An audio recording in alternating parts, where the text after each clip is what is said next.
Shalom, good evening. Okay, good evening, everyone.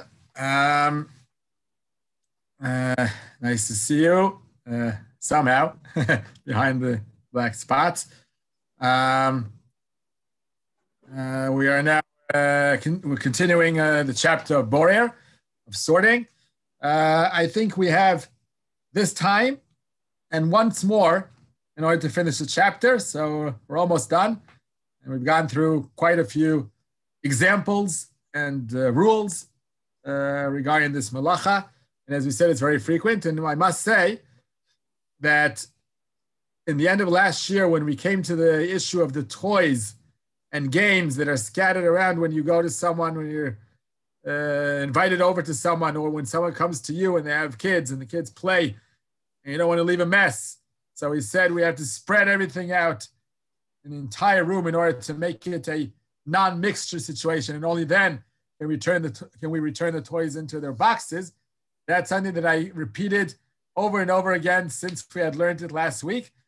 So all my other shiurim that I give mainly in Olari, and everyone in every shiur, the reaction was that it's an unknown point and very important, very crucial. It's a possible d'oraita prohibition if we just tidy up everything from the mess itself. So due to this shiur last week, we got to this new halacha that have to be aware of.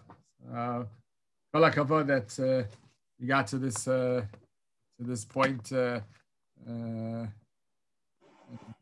reach this conclusion, which is helpful for keeping Shabbos properly.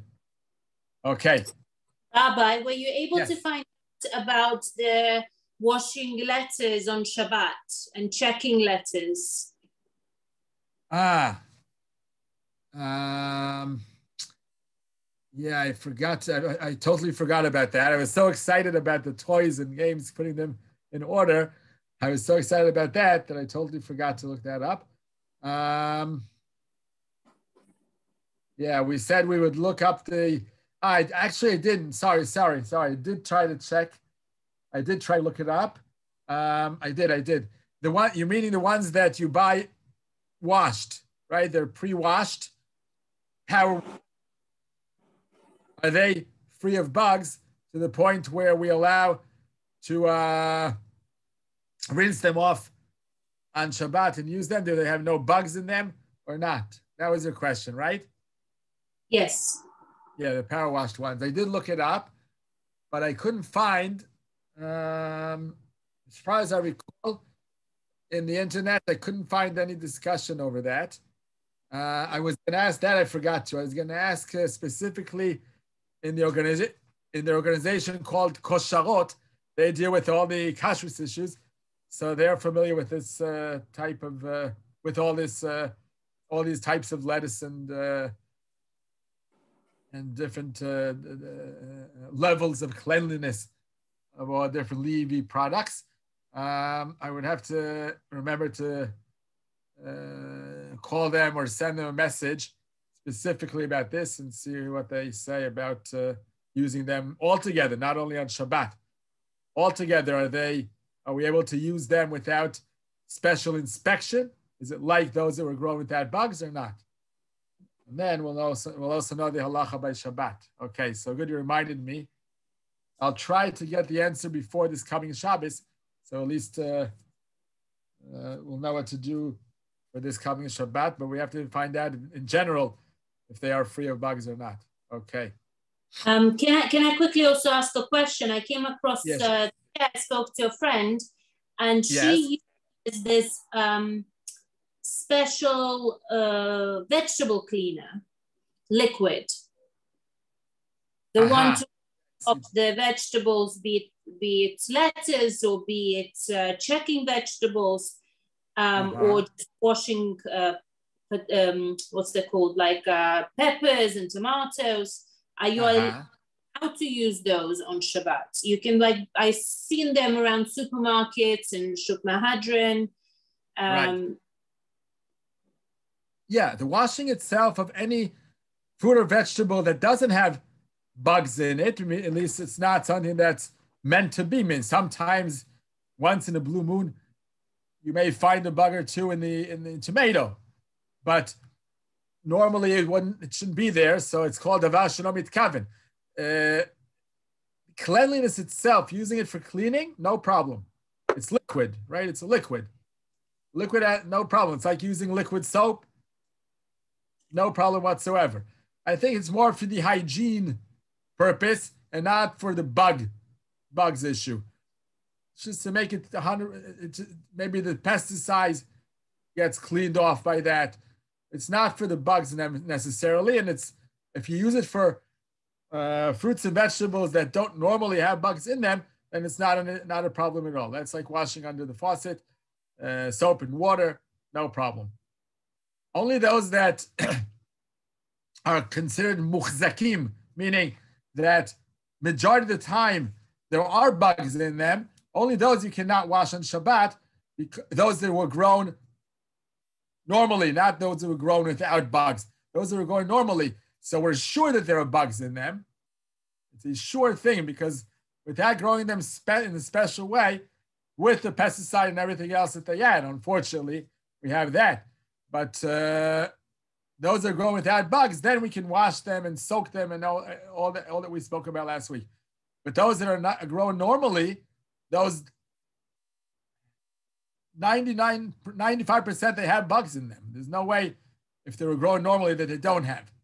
And therefore, by washing them in any way, not just with this special liquid, soap and water also, we're killing the bugs, which is a prohibition on Shabbat.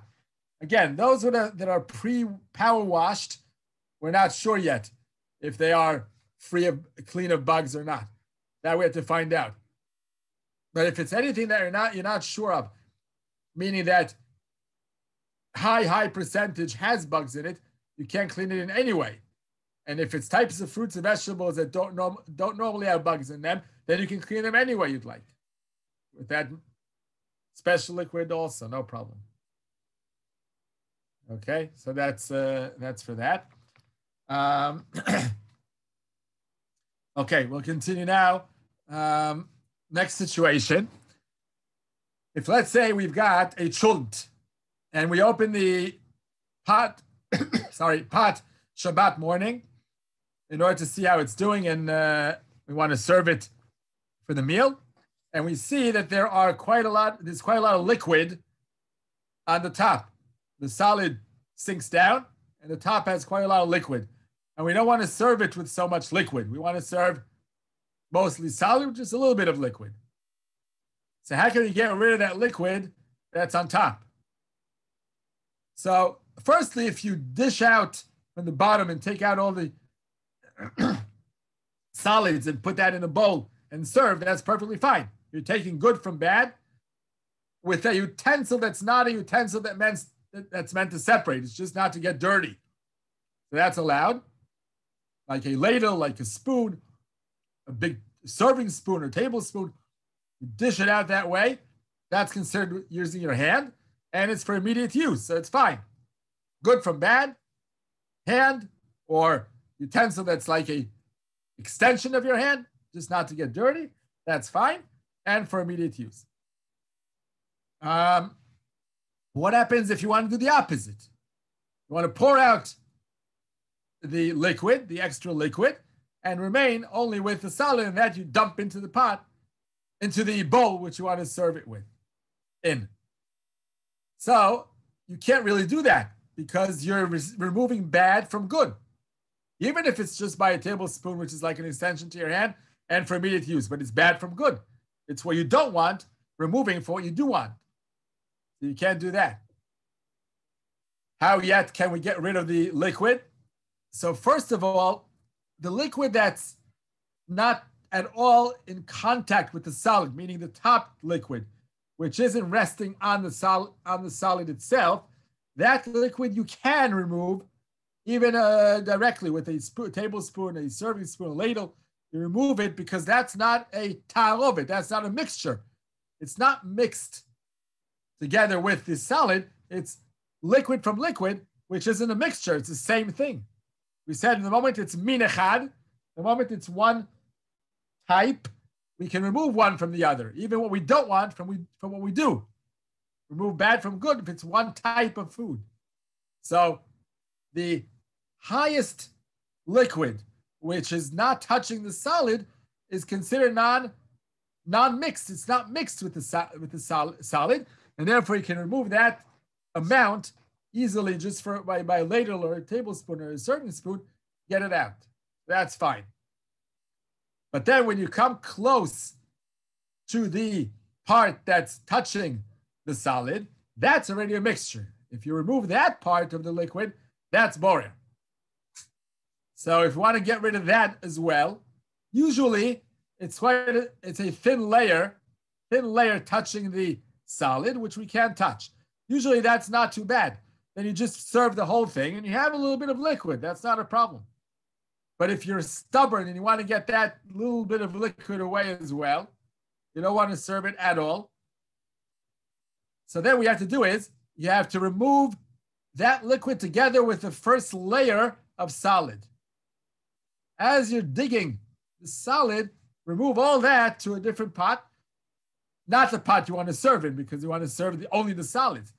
You put it into another container, and then what are you doing here? You're removing the entire mixture away from the cholent. You're not separating the mixture because it's going together with some solid, so the mixture remains together, and that you put into another container, and the rest is only solid, and that's what you serve, or into a bowl and serve that. That's the best way to treat this cholent, and then you can separate them actually one from another.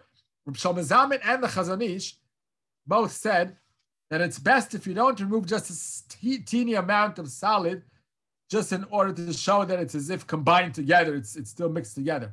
Rather, take away a layer of solid that you would keep for eating on a weekday, when you can easily separate one from another and have that have that solid amount of food still edible, still worthwhile to keep for a weekday.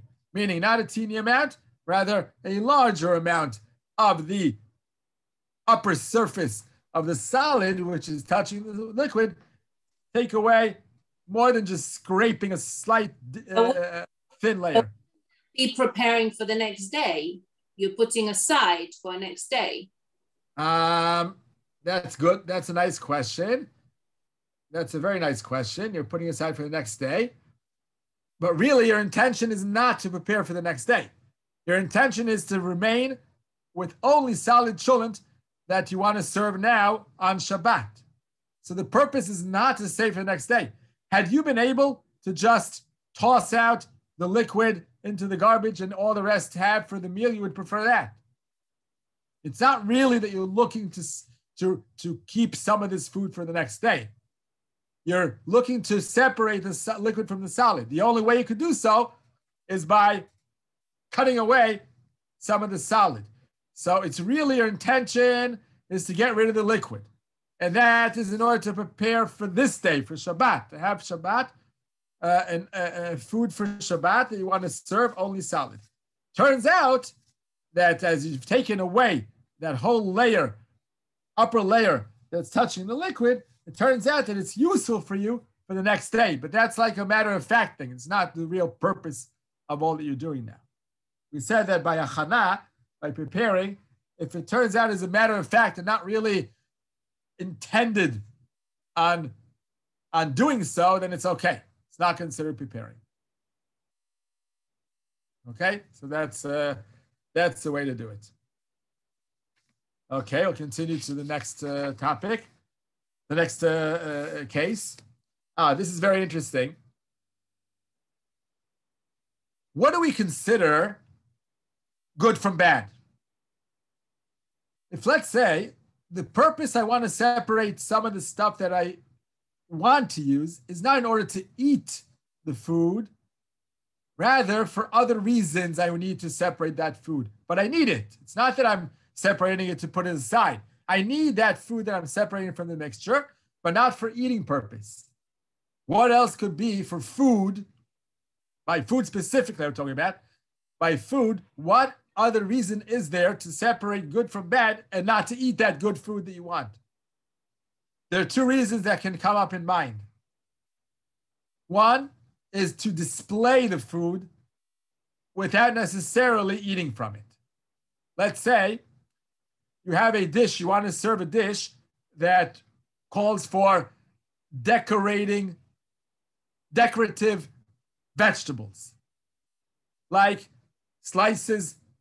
thin slices of cucumber cut in a special way, diagonally round, with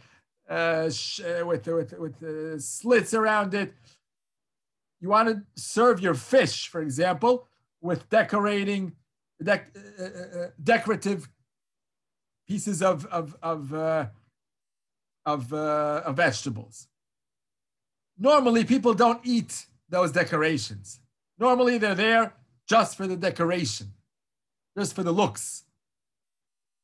So can you separate good from bad, meaning you have, let's say, a whole selection of these cut up vegetables and you want to choose only 10 of them out of the 15 you have there.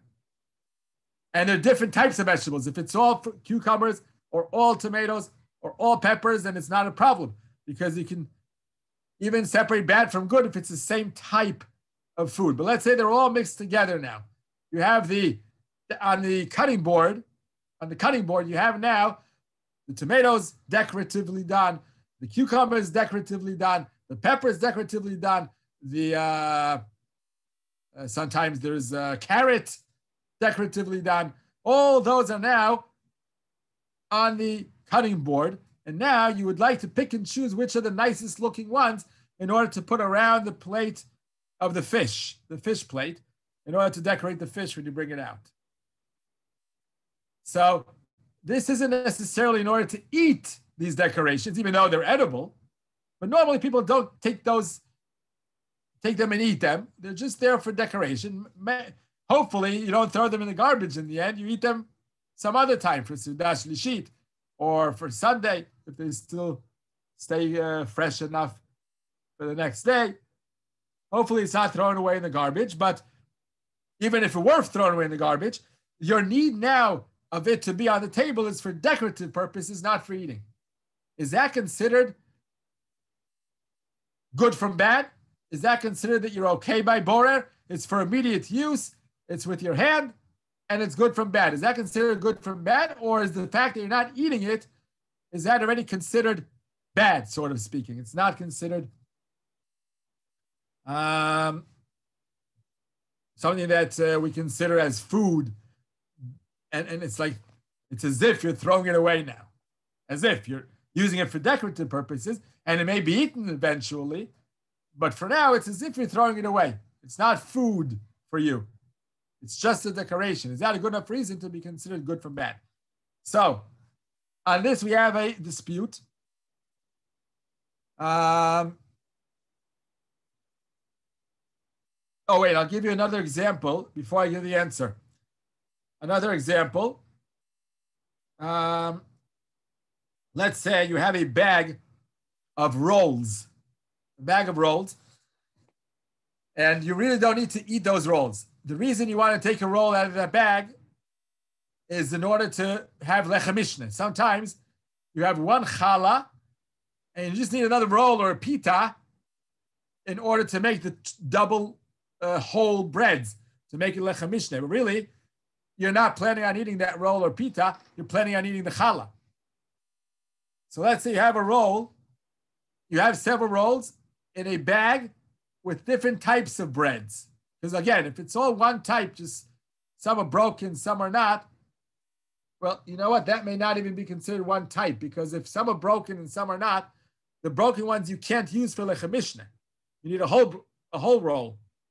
And therefore may be considered, even though it's made of the same substance and this exact same thing, one is broken, one is whole, maybe the fact that you need it for mitzvah purpose to have a whole roll, maybe that's considered a different type of food than the broken rolls. Because the broken rolls can't serve you for this mitzvah of lechem mishneh. But in any case, let's say you've got some broken rolls, some whole rolls, and some other foods in the same bag. Now you want to sort out the whole roll. You want to pick out the whole roll in order to place it for lechem mishneh, but really you're not going to eat from it. After you cut the challah, you're going to put that roll back in the bag and back into the freezer. So is that considered good from bad because you have it as lechem mishneh? It serves you for something, or it has to be eaten in order to be considered good from bad? That's the question. So it's similar to the decorations of the food that you serve, of the vegetables that you serve just to decorate the fish. So, as I said, it's a dispute amongst poskim. The Ben Ish Chai and Shlomo Zalman Auerbach both allow these two circumstances. They allow sorting good from bad, even if the good is not meant to be eaten, rather it has different purposes, like to decorate or like to have a whole roll to serve you for lechem mishneh.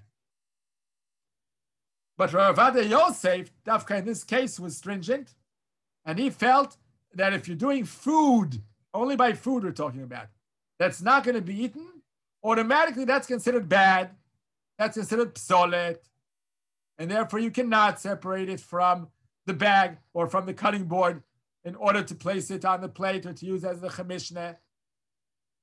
Because only if you eat the food, then it's considered good from bad. But if it's there for other purposes, it's not good.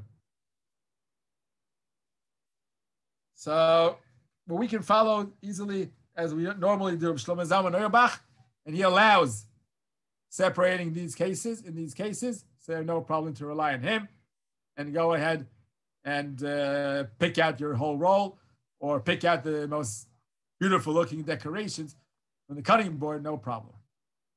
That's considered good from bad because you want it for a certain use, even if it's not meant to be eaten, but that use that you want it for, that gain, that the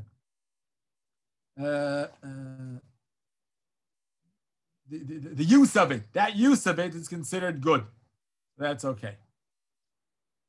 Okay. The next is also very, very relevant and very frequently used. Many people don't use this on Shabbat, and rightfully so, but we can learn a way that can be used. We have sometimes a serving spoon that has holes in it, so it acts like a strainer. As you lift up, let's say in the soup, let's say a person wants only the vegetables or only the fish or only the chicken. So they have this serving spoon with holes. So they lift up the vegetables or the chicken, and the water goes down, seeps down back into the pot, and then and you get just your chicken or just your vegetable. Is that allowed? So let's see what we have here. Definitely it's good from bad because you're taking what you want and leaving what you don't. You're interested in the solids and not in the liquids. So it's good from bad. It's for immediate use because let's say you want to eat the soup now. You're doing it in order to eat the soup now. So that's fine for this meal. Fine. But how about hand versus utensil? We said before that any spoon, knife, fork, tablespoon, teaspoon, all those are considered an extension of our hand because they're just meant for our hand not to get dirty with holding the food in our hand. Instead of that, we have the spoon or fork or knife to help us eat the food without getting dirty. So that's not considered a utensil of borer. It's not there as a function of separating. It's a function of holding the food without getting dirty. Okay. But this serving spoon with the holes in it, on one hand, it still has that same definition, same criteria that we said before, that it's like an extension to our hand so that we don't get dirty. Instead of, imagine you had to take the chicken with your hand or the vegetables with your hand and bring them onto a bowl. First of all, it's boiling hot. It's a soup. And second of all, you get terribly dirty. And third of all, it's disgusting to hold everything in your hand and put it into the bowl. I wouldn't want anyone doing that for me if they're serving for us to eat from. So, on one hand, the spoon with holes is meant just not for us not to get dirty. On the other hand, it's also sifting and separating by those holes. Had it just been had it just been for the purpose of not getting dirty, why not use a solid, straight, full serving spoon? Why use the ones with the holes? That means that part of your purpose of using it is in order to separate. And therefore, it's acting as a utensil that is a borer utensil. It's not allowed. So there are poskim who actually allow this. The Or L'Tzion and the Yalkut Yosef. The Or L'Tzion is Rabbi Tzion Abba Shaul, a very big, giant Sephardic posek of last generation. And Yalkut Yosef is Rav Ovadia Yosef with his son's compilation there of Rabbi Tzak Yosef, who wrote the book in the name of his father. Most of the stuff were taken from his father. So they both are allowed using this spoon with holes because they felt that the main purpose is for just taking it instead of touching with your hand, you have a utensil it's an extension of your hand. The fact that it has the holes, that's a side point. But your main idea is there to hold on to the food without getting dirty, and that's allowed. It's not considered a sifting utensil. Whereas there are poskim who didn't agree and said that this is not allowed. That is like the Shvitat Shabbat who says this. Because that we said before, the holes in the serving spoon definitely prove that you're interested in sorting besides the lifting up of the food. You're also interested in sifting it, and that's not allowed. Obviously, everyone would, yes? Would that also apply to me serving it into a serving bowl, not directly into my plate? So I'm serving everybody, but I'm taking out the chicken, let's say, from the chicken soup. Yeah, no, so it's the same idea. You mustn't do so either. Right. Because the fact that you use a utensil. If you would use only a tablespoon or a serving spoon that's whole, that doesn't have those holes in it, then fine. Then you can pick and choose and separate anything you'd like into a serving bowl because you're doing it for immediate use, good from bad, and with your hand. It's an extension to your hand. That's fine. But using this serving spoon with holes, that's not good. Because that's a utensil that's meant to sift. It's meant to separate. That's borer. So again, the Or L'Tzion and Rav Ovadia Yosef allow using these spoons. The Shvitat Shabbat Shabbat does not allow. I would say the following. Same as we said by the tea bag, we said the same idea. If you take that serving spoon with holes in it, and you take out what you want, and quickly move it into the bowl that you're either serving bowl or private individual bowl for each one to have their own soup. Quickly move it over. That proves that you're not waiting, you're not holding it up over the pot and waiting for all the water to go down. You're actually taking as much water as you can as you're quickly dishing out what you want with that type of spoon. In this case, you're proving that you're using it only as a spoon and not as a sifter. That's proof that you're not interested in sifting. Because we said on one hand, it's like a tablespoon that we're allowed to use in order to get out the food that we want to serve, even if it's to many people. We want to take that out of what we don't want. That's fine. That's allowed. Good from bad. But the fact that it has holes in it, that's what creates the problem. And if we're not using those holes as if, because we're doing it quickly out of this pot and into that bowl, even with some liquid that comes along, even though much of the liquid will still seep through the holes, but you're proving that you're not trying to use it as a sifter. That's why I would say that's a compromise between the Or L'Tzion and Yalkut Yosef versus the Shvitat Shabbat. A compromise is, yes, you can use it, but use it quickly, rapidly. Same as we said by a tea bag. We said, if you take a tea bag out of the tea, if you let it drip until you move it totally from the cup, that's not good. Because then you're doing borer. You're taking the water out of the bag and leaving the leaves in the bag. That's borer, that's separating. And by holding it up over the cup, you're proving that you wish for it to be separated. But if you just take out the bag and quickly move it out of the cup, even though some drops will fall on the way, but by doing it quickly, you're proving that you're not interested at all in separating. You're interested in getting the bag out of the way, out of the cup. So that's okay.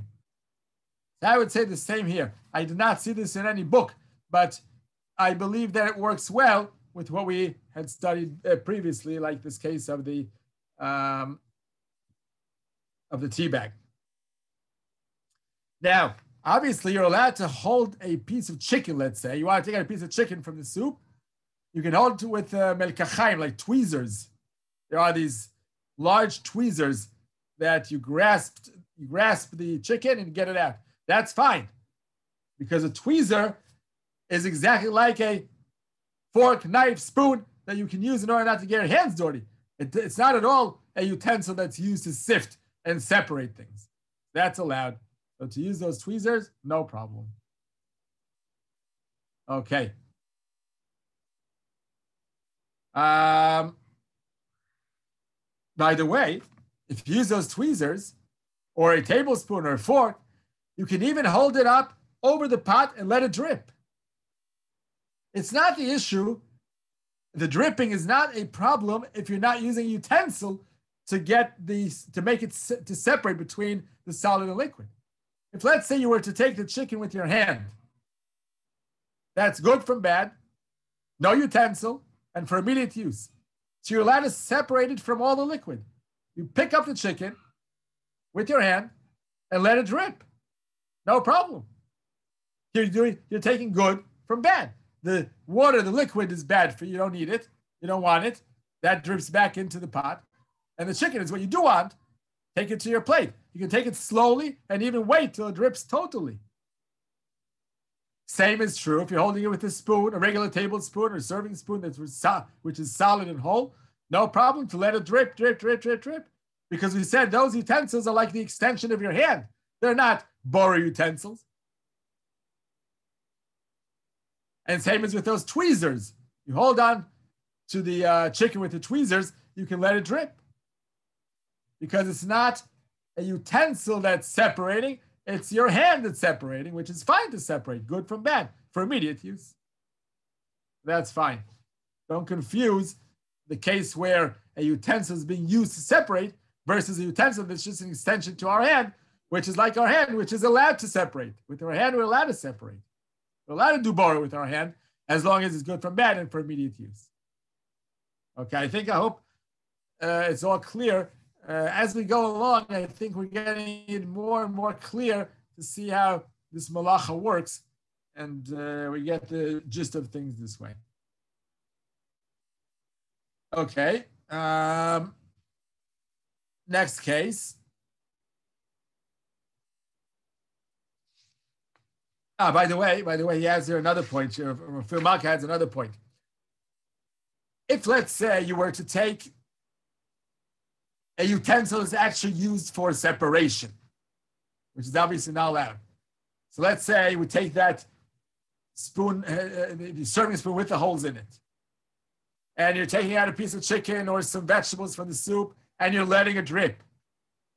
So that's almost definite a problem. He said that still the Yalkut Yosef may believe that it's not a problem and Olet Zion, but let's say we go by those poskim who say that it is an issue, it is a problem, and we should not be doing so.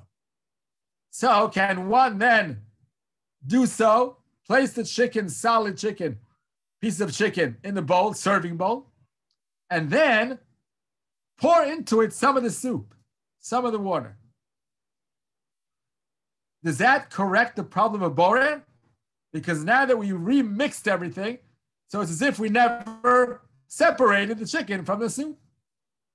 I don't know why one would do that, to first separate all the solids and then add the soup to it a little bit. Maybe they need a small amount of soup, so they want to do it the way they know, whatever.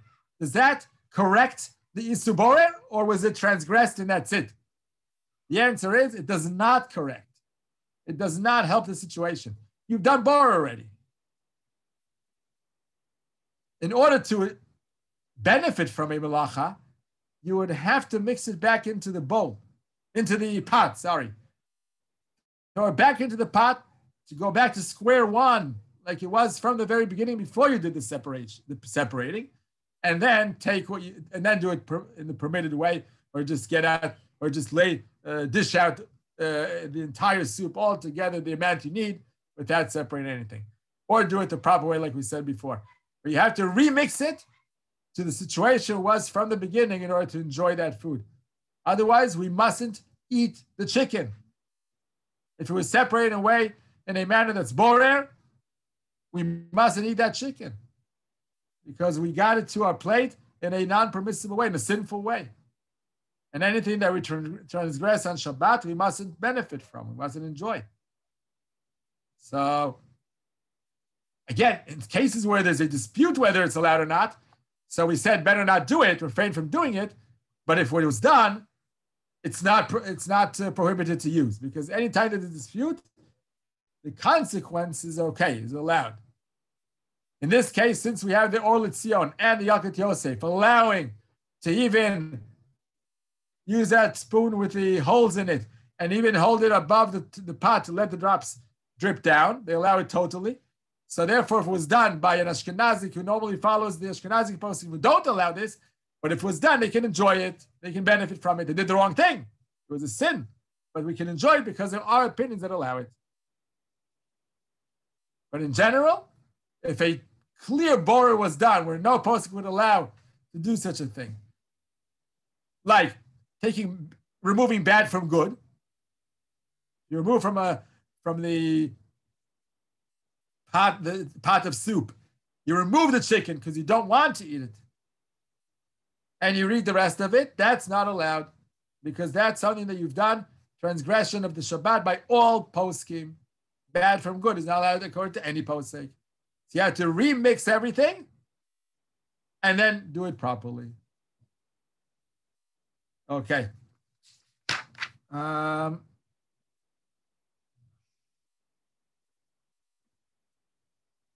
Okay, the next situation. By the way, this thing came up just today. Today isn't Shabbos, of course, but a similar situation came out today with one of my neighbors. He showed it to me. I was very, very shaken by it. The situation he's discussing in the book here is as follows. Let's say you're walking on the street, on the sidewalk, and you see a garbage that's overfilled and it's open. You see the garbage, and you see in the garbage pail, with all the rest of the rubbish and everything that's inside there, you see a Shabbos sheet, a sheet of Torah in the garbage. Someone, for some reason, either they didn't notice or they don't know better, and they threw it away in the regular dustbin with all the other rubbish and garbage and trash. It's all together. It's terrible because Divrei Torah must be put in the Gniza, respectfully, and not disrespectfully like that, with all the rubbish and trash and all that's going on there. So, what can you do in order to save the situation? You can't allow the Shabbos sheet to be rolling in the dirt and in the garbage. It's impossible. On the other end, if you take it out of the garbage, you're separating one from the other. Is that borer? So you could say, no, it's good from bad. You're taking the Shabbos sheet out of the bag with all the rest, and all the rest of the garbage stays inside. So it's okay, it's good from bad. With your hand? Yes, with your hand. For immediate use? No. I'm not interested in reading it, especially since it's probably going to stink. Lo aleinu, unfortunately. Unfortunately, very much so that it was thrown in the garbage, but it's going to be stinky, so you're not going to read from it. So it's seemingly not for immediate use. So it could be borer. But the answer is very simple. We discussed this several times, that separating bad from bad, meaning if you want to separate two types of garbage, one, like you point to the sink, so you have the strainer in the bottom of the sink. So you're going to have the liquid go down the drain, solid stay on top. That's not borer, even though it's with a utensil.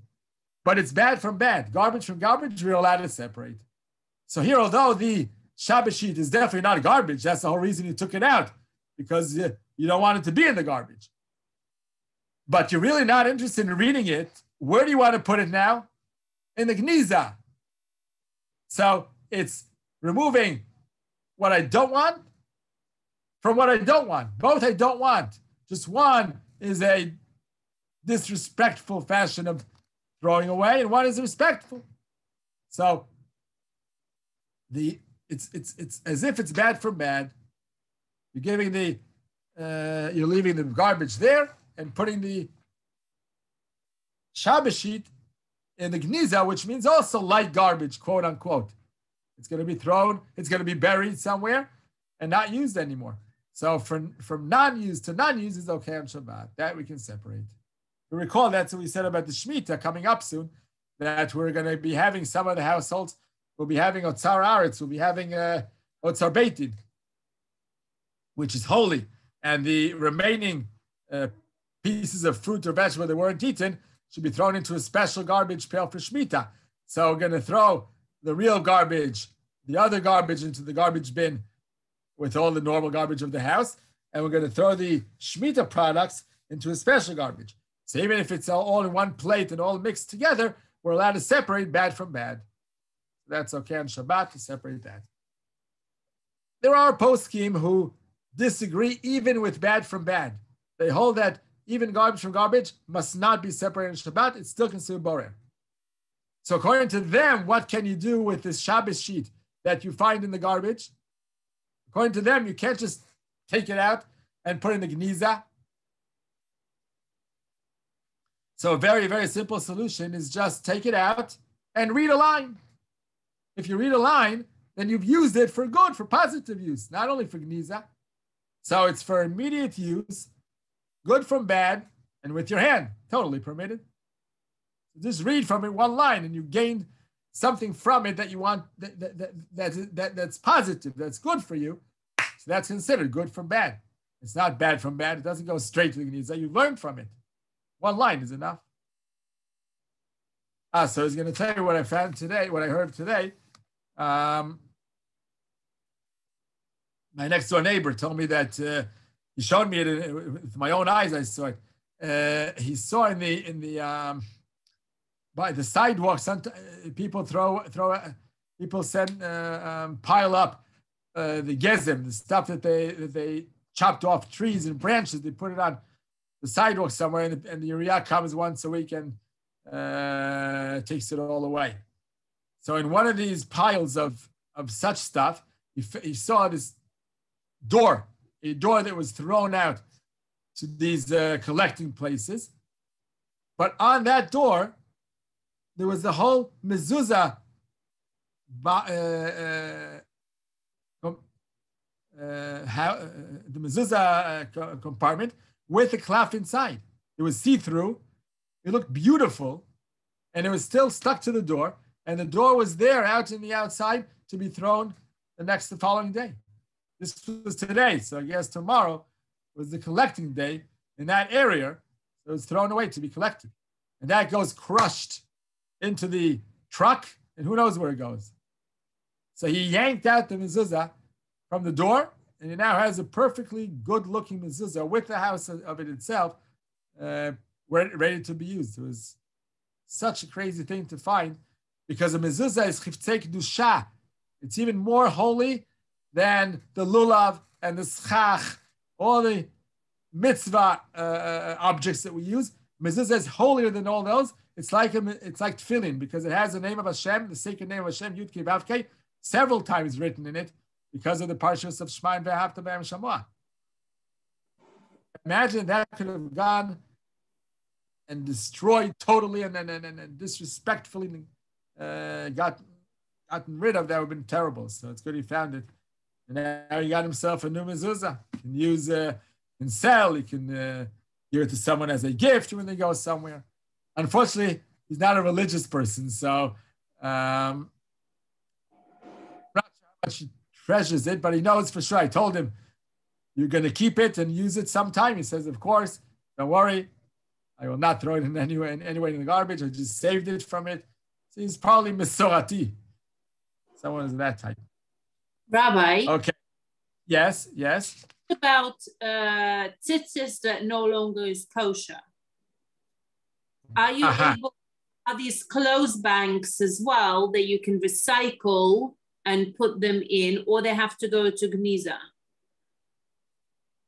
Okay, so tzitzis is like the lulav, sukkah, the mitzvah objects that don't have Yud Kei Vav Kei written in them, Hashem's sacred name. So really, they do not require Gniza. They do not require Gniza. But they can only be thrown in a respectable place. So if you say these recycling tubs of fabric, that's okay. That's okay, because it's not with the stinking garbage. Same as we throw out our lulav and our schach to these collecting areas that we said before on the sidewalk for the area to collect once a week, we can put our schach there and our lulav and esrog and hadassim and aravos, because it doesn't have a sacred name of Hashem, and it's not thrown with the stinking garbage and stinking trash that is definitely not respectable for mitzvah items. But to these other places that they collect them, and it's only with stuff that's non-usable, but it's not stinking and not bad looking and disgraceful. If it's one of those types of piles, then it's okay. That's okay.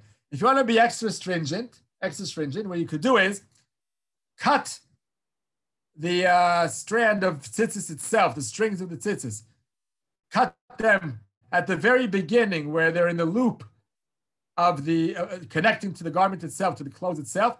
Cut it there. Yank out the whole. Here, I'll show you my tzitzis here. Okay, this is my tzitzis. So at the very beginning, this is the beged. So you cut them over here. Take scissors, cut them over here. You take out this whole strand together, and only this part you put into the gniza. And the beged itself doesn't even require to throw it out respectively. The beged itself, you can throw even in the normal, regular garbage, because the beged itself has no mitzvah. It's not the mitzvah itself. It's just a regular piece of clothes that we're wearing. It's like our undershirt. It's like our shirt. So we have this piece of clothes on us. It's clothes. The holy part is the strands, the strings. Those have to be thrown away respectively, which, as I said, can go into even the tubs of the fabric that they collect, because that's considered respectable enough. Okay. I think one last situation. No, we have even two more. Let's try to do two more. And then we're really, really nearing the end. I would say it should be, yeah. Let's do two more cases quickly. And then we have one more time, and we'll do next week again. Next week is still not Tisha B'Av. It's the week before Tisha B'Av. So we'll do next week once again on Wednesday evening. And then we'll go off for vacation for about a month of vacation. We'll see how long. Usually it's 3 weeks, but this year it's only going to be the beginning of August when we finish the 3 weeks of vacation in the Kollel. So we'll see how, play by ear, when we'll resume our shiurim. But for one more time, will be next week. So let's do two more cases today. There's a very interesting question here. It's more a question than a new situation, but it's something we have to understand well. If, let's say, we have a mixture of rice and raisins, or peas, or carrots, whatever, rice with another vegetable that serves as to give it taste. And a person wishes to take out the raisins or peas from the rice. They don't want to eat them. They want the rice only. So obviously, we can't do that. We can't pick out all the raisins. That's borer. We're taking out bad from good. Even though the raisins are perfectly tasty and perfectly great to eat, but since we don't want them now, that's considered bad from good, as we said many, many, many times. So we can't take out the raisins from the rice. We eat around the raisins, and they stay in our plate in the end. Or, as we said many times, we dish out raisins plus rice around the raisin. And again, according to the Chazon Ish and Rosh Shlomo Zalman, it needs to be an amount that we won't just throw in the garbage now. We'll keep it for a weekday because it's a nice amount of rice. Even if we dislike the raisins, but on a weekday, we'll pick them out, throw them in the garbage, and eat the rice. It has to be enough of rice to be kept, to be enough for us to keep it for the following day. According to other poskim, it's enough. It's just a little bit of rice, and that's enough. Rosh Shlomo Zalman and the Chazon Ish prefer that you take out, let's say, a whole tablespoon for each raisin of rice. That's all surrounded by the rice, and then it's not considered separating bad from good because you're separating the entire mixture away from the rice as a mixture. You're not separating the mixture, you're taking it together as a mixture. Okay, now comes the question. We've learned in the past, and it's Shulchan Aruch Shinu Tet Sif Yud, it's a first Sif in the Shulchan Aruch, who tells us that if one has a cup of wine that they're interested in drinking, and on the wine there's some floating tiny pieces of cork pieces floating on the wine. So back in the day, today I would think everyone is concerned and doesn't like seeing that before they drink. They take it out before they drink. Back in the day, they didn't care less. Tiny pieces of cork floating around, they would drink it together with the wine. They wouldn't need to take it out, throw it in the garbage, and drink the rest. They wouldn't consider it at all dirty. This is perfectly clean for them. So the halacha says that if majority of the people in the world drink wine together with these small floating pieces of cork, then one is allowed to remove those pieces of cork from the wine, even bad from good. And this is completely bad because it's going to go in the garbage. It's not a food that you dislike, it's garbage. And yet, one is allowed to remove those tiny pieces away out of the wine, take them out of the wine and drink the wine. Why is that not boring? That's bad from good. That's the worst thing you could do. The answer is because it's so minute and tiny and nothing that it's as if it's non-existent. Because most people would drink the wine as is with those pieces, so those pieces they don't even have the recognition. They can't be recognized as bad, as psolet. They're nothing. They're like air, because most people would drink it together with. So the fact that you decide to take it out is like it's like as if it's nullified to the wine itself. They're like taking a teaspoon away of the wine itself. That's allowed. That's not a problem to take out wine from wine. This is like wine from wine because it's like part of the wine. That's how the poskim say. Today, nowadays, it's hard to find, at least not majority of people, who would agree to drink a cup of wine with some floats of cork on the top. That people dislike drinking such wine. They would remove it no matter what. And therefore, nowadays, it would be borer. And don't do that on Shabbat. Don't take it out alone. You take it out with a whole teaspoon of wine. Anyway, when you put in a teaspoon, the wine goes on it. So you collect it with some wine, and then you can throw the whole thing out. Or keep that teaspoon of wine in a cup to be able to drink it on this weekday when you can remove the piece of cork itself and then drink the rest of the wine. So the question is, how come we're not allowed to remove the raisins directly? Just take out the raisins from the rice. It's the same thing, seemingly. Most people eat their rice with the raisins. You decided you don't want the raisins. So that's like most people drink the wine with the cork, with the small pieces of cork. You decide you want to remove it, you're allowed to. So why aren't you allowed to remove the raisins from the rice directly? Because most people would eat it together, so it's all like one entity. But the answer is simple. The answer is that it's not the same case at all. The rice and raisins are definitely two separate entities of their own. Never can you say that the raisins are nullified to the rice. It's not like a piece of rice. It's raisins and rice. Most people enjoy eating both of them together. Some people don't. So in that case, when you remove one from the other, you're removing an entity which you don't want. That's bad from good. That's not allowed. But the cork is so tiny and so minute that it's nullified to the wine, so it's nothing. If it's nothing, you're not considered that you're separating. That's the difference. Raisins, you can't say they're nothing. They're something. They're a substance of their own. So you can't remove them from the rice. Okay, one last case for today. This is also very, very, very crucial every single Shabbat. Let's say you've eaten a dish Shabbat Friday night and you have some leftovers you want to use for Shabbos morning. So obviously you can only heat up Shabbos morning if it's solid. You can't have any liquid in it. What would happen if Shabbat morning you want to take it out of the fridge, put it on the platter to be heated up for the daytime meal, and you see some liquid? You have the chicken, you have the meat, you have the fish, you have some cooked vegetables, but there's some liquid on the bottom of the pot or Pyrex that you can't heat up the food now. So, can you spill out the liquid in order to be left just with the solid and heat it up on the platter that way? The answer obviously is yes and no. There's a situation with yes, a situation with no. We said this several times.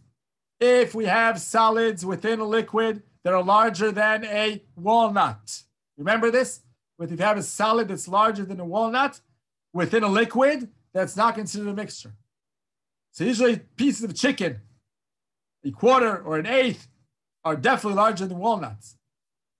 So if within the chicken you have, no matter how much the amount of liquid, doesn't matter, even if it's a whole large amount, quantity-wise, in the pot is full of liquid, you're allowed to spill all the liquid out, even though you're removing bad from good, because it's not a mixture at all, because anything that's larger than a walnut as a solid within a liquid is not considered a mixture.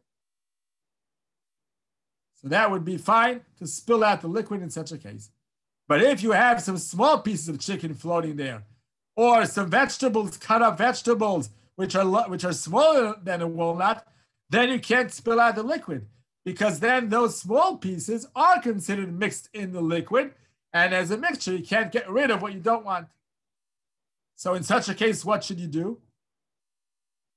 Remove all the solids, take them out of that pot or Pyrex and move them into a different Pyrex and heat that up.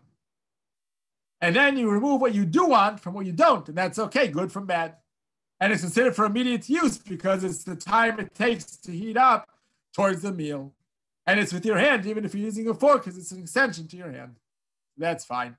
Remove what you want and leave in the pot or Pyrex all the stuff that you don't want, mainly the liquid and some other solids if you don't want them to be heated up.